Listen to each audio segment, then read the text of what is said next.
How to reset suggested content on Instagram. Start by opening Instagram on your device. Tap on your profile picture at the bottom right. Tap on the hamburger icon at the top right. Scroll down to What You See section. Then go to Content Preferences.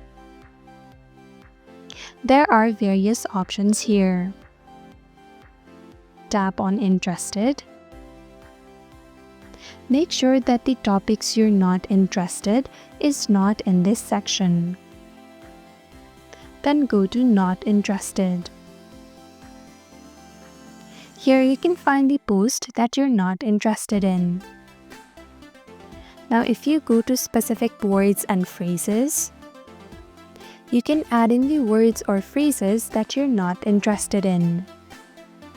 If you go to Sensitive Content, you can adjust how often you want to see the sensitive content.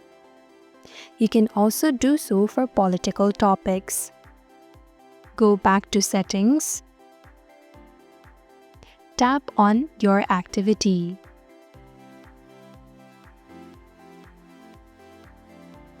Scroll down to Recent Searches. Clear the recent searches. Then go back to your Explore page. Then refresh it.